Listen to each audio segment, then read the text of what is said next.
right, so now we're going to take a look at writing an equation in a specific format or just with specific given information. So with this one, we're going to look at a line that passes through the point 8, -1 and has a slope of -5, 4. Write an equation in ax plus by equals c for this line. This is called standard form, and we're going to use the integers for a, b, and c. So the integers meaning the actual numbers for the information they just gave us. So if you look up above here, we have this little graphic. It shows us the three equations we can write for a linear equations, the three common. So we have standard form. It's kind of my least favorite. It's not the most useful when it's in this form. Slope-intercept form and point slope, those are the two most useful because we can grab information from them very quickly. We can also write an equation for these very, very quickly. So what we want to do before, just to write the equation in general, before we start putting it in the form they're requesting, is just which one is the easiest one to use right off the bat. So they give us a point here, and this is x and y. Sorry, that x got put a little too high. And then they give us slope, right? I don't think I need to rewrite slope. It says slope right there. So I have point and I have slope. Well, hopefully we recognize we have point slope form right there. So we can definitely use that one. So just to start writing the equation, we're going to use point slope form.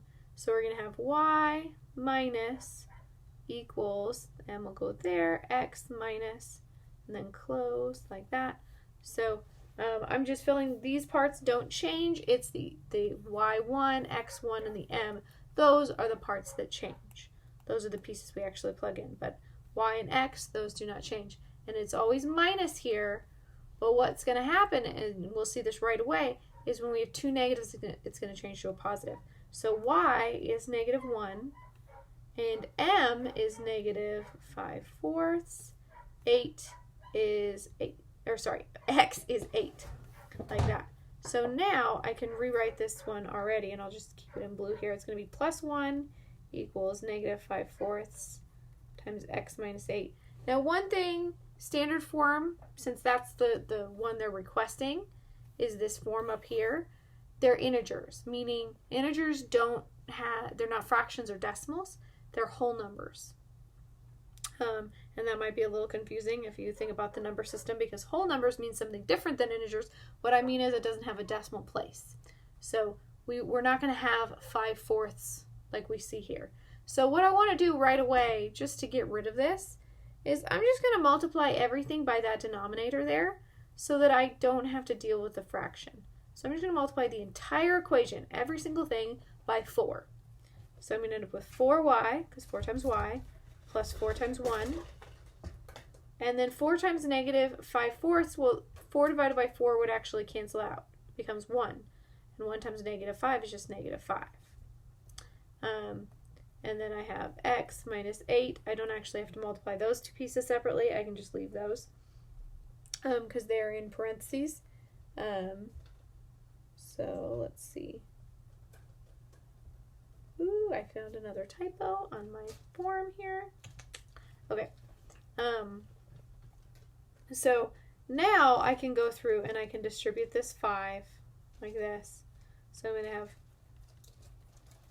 -5x plus 40, because two negatives make a positive.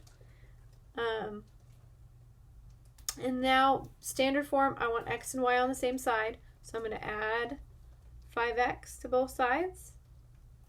Here, I'll scooch this up a little bit. And then in kind of the same, just because I have a little less room, I also don't want this 4, since I'm bringing x and y over here to the left, I don't want this +4 over here with it. I actually want to move the constant, that's c, over to the other side. So I'm going to subtract 4. So I'm kind of doing this all at once here, like that. So I can't actually combine these, so I keep them separate. 5x plus 4y. The 4's cancel.